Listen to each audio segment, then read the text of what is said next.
Hello বন্ধুরা, কেমন আছো তোমরা? আশা করি তোমরা অনেক ভালো আছো।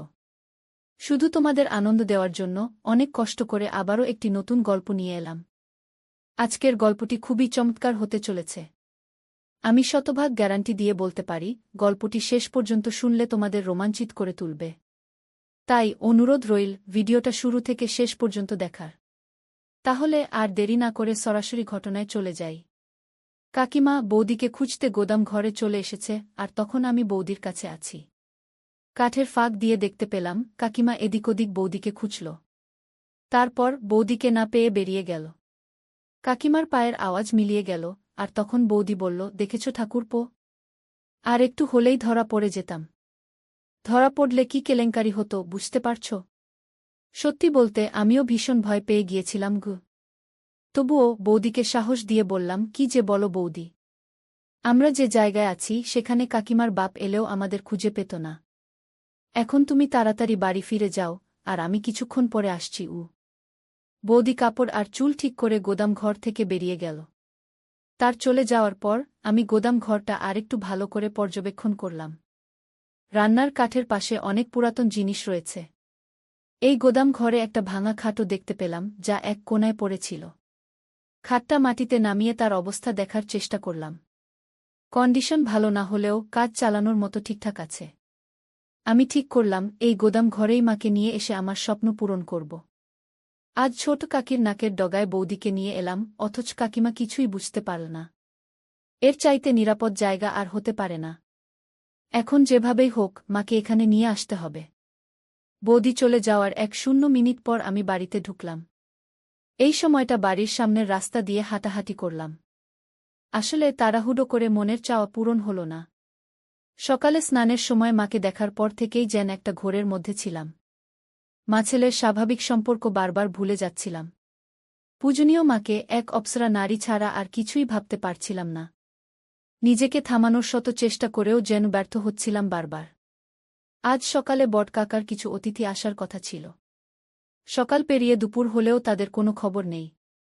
দুপুরের শেষ দিকে মা আর কাজল দিদিকে পুকুরঘাটে গোসল করতে দেখলাম। মা যখন পুকুরঘাট থেকে উঠে এলো, তখন আমি চিলেকোঠায় বসে তাদের সম্পূর্ণ স্নান দৃশ্য দেখছিলাম। দেখে মনের মধ্যে স্বপ্ন জাগতে থাকে। রাতের সবার সাথে খেতে বসলাম। আমাদের খাওয়া মাঝামাঝি হলে শুনতে পাই কিছু অতিথি এসেছে। বটকাকার যে বিজনেস পার্টনারদের আজ সকালে দেখা করার কথা ছিল, এরা হলেন তারা। এনারা সকালে এসে পৌঁছাতে পারেননি, কারণ রাস্তায় নাকি গাড়ি খারাপ হয়ে যায়। সেটা ঠিক করে রওনা দিতে একটু দেরি হয়ে যায়। ফলে তারা সাভারের জ্যামে আটকা পড়ে। কিন্তু অসময় আসায় বটকাকা তাদের সাথে এখন বৈঠক করতে পারবেন না। তাদের জন্য আজ রাতে থাকা খাওয়ার ব্যবস্থা করতে বললেন। কাজ হবে সকালে। অনাকাঙ্ক্ষিত এই অতিথিদের থাকার ব্যবস্থা করতে গিয়ে একটা ঘর কম পড়ে গেল। ঠিক হল, আজ রাতের জন্য আমি অন্য কোনো ঘরে ঘুমাব। আমি মনে মনে মাম্নি বা বৌদির সাথে ঘুমানোর প্রার্থনা করতে থাকলাম। কিন্তু শুনতে পাই মা আর আমাকে এক ঘরে থাকতে হবে। খাওয়া শেষ করে রাত কাঁচা থাকতে আমি ঘরে চলে গেলাম। নিজেকে স্বাভাবিক রাখার চেষ্টা করছিলাম।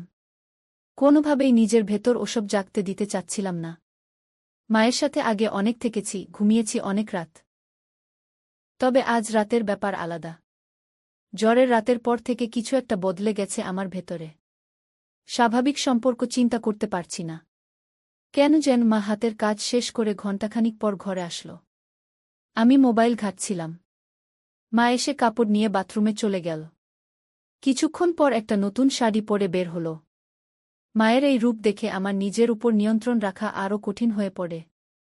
নিজের ভেতরের এক পাশবিক পুরুষসত্তা জেগে উঠতে থাকে। সে সত্তা মায়ের দেহ আর রূপ আমার চোখ দিয়ে নিঙে নিতে থাকে। সন্তান সত্তা আর পুরুষ সত্তার ভেতর এক যুদ্ধ চলতে থাকে।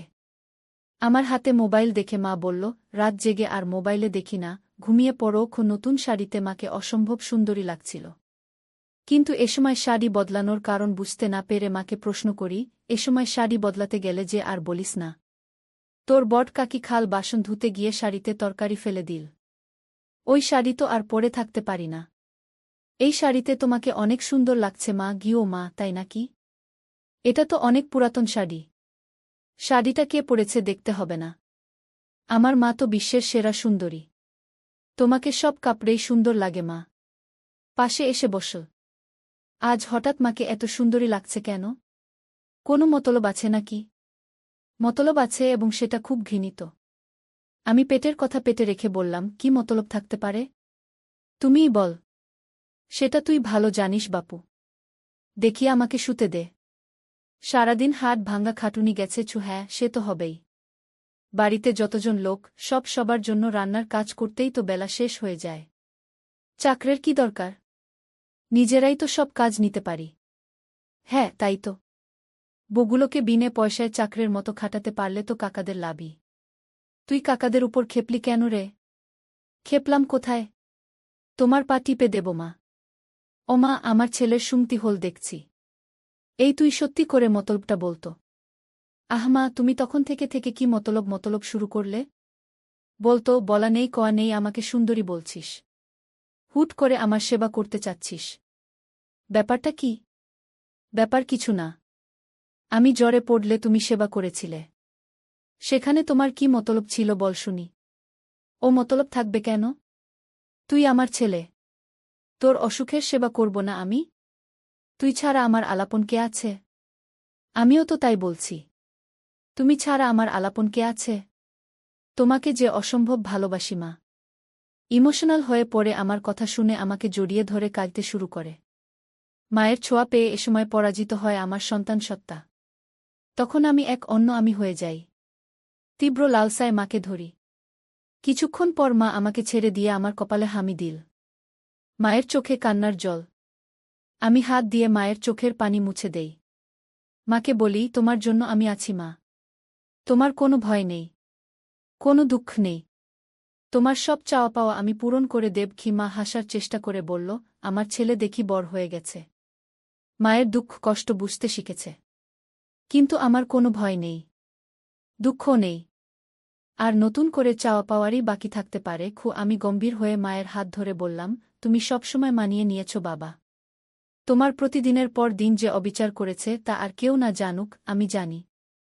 আমার কাছে লুকানোর কিছু নেই। মা বিব্রত হয়ে আমার হাত ছাড়িয়ে নিয়ে বলল, তোর বাবা আমার সাথে কি অবিচার করল? সংসারে একটু আরেকটু মনোমালিন্য হবে। এটাই তো স্বাভাবিক। তোর বাবা একটু রাগী জানি, কিন্তু সে মানুষ খারাপ না। আমি মায়ের একটা গালে হাত দিয়ে বললাম, আমার জন্মের পরে বাবা তোমাকে ছুঁয়ে দেখেছে কি? আদৌ দিনের পর দিন তুমি বাবাকে পাবার জন্য বিছানা ছটফট করতে? মা লজ্জা পেয়ে যায় আমার লাগামহীন নির্লজ্জ কথা শুনে। গাল থেকে আমার হাত মেরে ছাড়িয়ে আমাকে ধমক দিয়ে বলল, কিসব আজেবাজে কথা বলছিস? তোর মুখে কি লাগাম নেই? মায়ের সাথে কিভাবে কথা বলতে হয় ভুলে গেছিস? আমি মায়ের দুই বাহু শক্ত করে ধরে মাকে বললাম, আজেবাজে কথা না মা। আমি যা বলছি তা একটু মিথ্যা নয়। তুমি আমায় ছুঁয়ে বল আমি ভুল বলছি। একথা বলে মায়ের একটা হাত আমার মাথায় রাখলাম। মা আমার মাথা থেকে হাত সরিয়ে নিয়ে বলল, তুই এসব কি শুরু করলি? আমি মায়ের হাত আবারও মাথায় নিয়ে এসে বললাম, আমার দিবি বলো, আমি ভুল বলছি। মা মুখ নিচু করে চোখের জল ফেলতে থাকল। আমি মায়ের আরও কাছে এসে বসলাম। দুহাতে মায়ের গাল ধরে মায়ের মুখ উঁচু করলাম। মায়ের চোখের জল আঙ্গুল দিয়ে মুছে দিয়ে মায়ের কপালে হামি খেলাম। মায়ের কপালে আমার কপাল ঠেকিয়ে বললাম, আমি আর তোমার ছোট ছেলে নেই মা। আমি তোমার দুঃখ দূর করার মতো যথেষ্ট বড় হয়েছি। আমি তোমাকে আর কখনো বাবা অভাব বুঝতে দেব না। কথা দিলাম তোমাকে। মা আমার দিকে বিস্ময় হয়ে তাকিয়ে বলল, তুই কি বলতে চাচ্ছিস? তোর বাবা কিসের অভাব রেখেছে? আর তুই বাবার কোনো অভাব পূরণ করবি? এই অভাব বলে আমি হামি দিতে থাকলাম। মা ঘটনা আকস্মিকতায় স্তব্ধ হয়ে যায়। যখন বুঝতে পারে আমি কি করছি, তখন আমাকে দুহাতে ধাক্কা দিয়ে ঠেলে সরিয়ে দেয়া। তুই এটা কি করলি? তুই কি জেনে বুঝে করছিস? তুই পাগল হয়ে গেছিস? মা তার চেহারা দুহাত দিয়ে ঢেকে কাঁদতে লাগল। একটু পর মুখ তুলে আমার দিকে রক্তবর্ণ চোখ করে বলতে লাগল, দূর হ আমার চোখের সামনে থেকে। তোর মতো কুলাঙ্গার জন্ম দেওয়ার আগে আমার মরণ হল না কেন? যদি জানতাম তুই বড় হয়ে এ কাজ করবি, তাহলে তোকে ছোটবেলাতেই মেরে ফেলতাম। মা কথা শেষ করার আগেই আমি মাকে আবার দেই, আমি তোমাকে ভালোবাসি মা, অনেক ভালোবাসি। তুমি দিনের পর দিন বাবার অভাব অনুভব করেছ। গভীর রাতে তুমি আমাকে ধরেছ। কিন্তু মা হয়ে ছেলের সাথে সম্পর্কে জড়াতে পারোনি। আমি ছোট ছিলাম বলে তুমি মেটাতে পারোনি ক্ষুধা। মা আমার কথা শুনে বলে, তুই এসব কি বলছিস? আমি তোর মা হয়ে তোর সাথে এমন কাজ করার কল্পনাও করতে পারি না কখনো। আমি মায়ের কানে মুখ রেখে বললাম, আমাদের মাছেলের সম্পর্কের বাইরেও একটা পরিচয় আছে মা। আমি পুরুষ আর তুমি নারী। তুমি এতদিন নিজেকে সম্মত রেখেছ, নিজেকে সতী প্রমাণ করার চেষ্টা করেছ। কিন্তু কার জন্য? যে লোকটা তোমাকে মানুষ বলে গণ্য করে না, তার জন্য তুমি যদি নিজের জন্য একবার হলেও ভাবতে, তাহলে আজ তোমার জীবনে এত দুঃখ থাকত না, কখনো এত অবহেলায় থাকতে হতো না। ঘিমা আমার বুকে মাথা লুকিয়ে বলতে থাকে, কিন্তু তুই আমার ছেলে। আমি কখনো এত বড় পাপ করতে পারব না। আমাকে ছেড়ে দে তুই। আমি নিজেকে আটকাতে পারছি না। মা, তোমার পেয়ে আমি পাগল হয়ে গেছি। তুমি অপরূপ সুন্দরী। তোমার মায়া আমাকে পাগল করে দিচ্ছে। খিমা বলল, তুই এমন করিস না। তোর পায়ে পড়ি, আমাকে এত বড় পাপের ভাগিদার করিস না।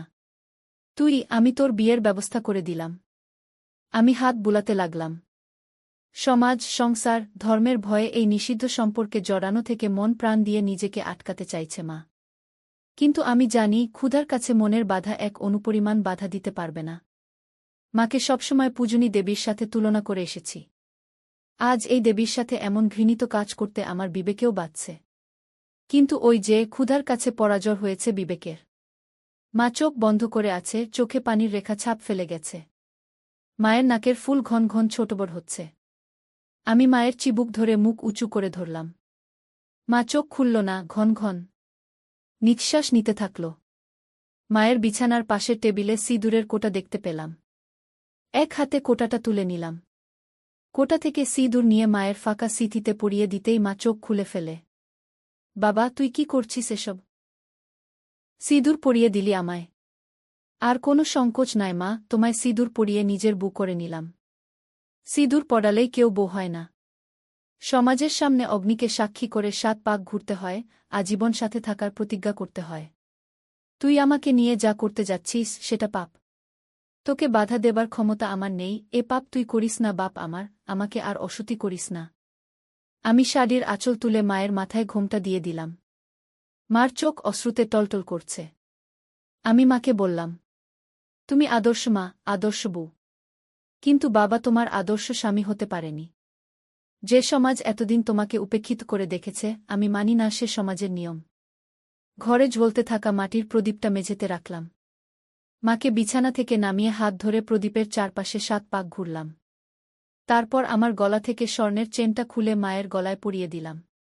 প্রদীপ হাতে তুলে নিয়ে তার শিখার উপর হাত রেখে বললাম, এই অগ্নির শপথ নিয়ে বলছি, আমি আদর্শ ছেলের মতো তোমাকে সব দুঃখ কষ্ট থেকে দূরে সরিয়ে রাখব, তোমার উপর কোনো অবিচার হতে দেব না। আমি আজ থেকে তোমাকে আমার সহধর্মিনীর মর্যাদা দিলাম।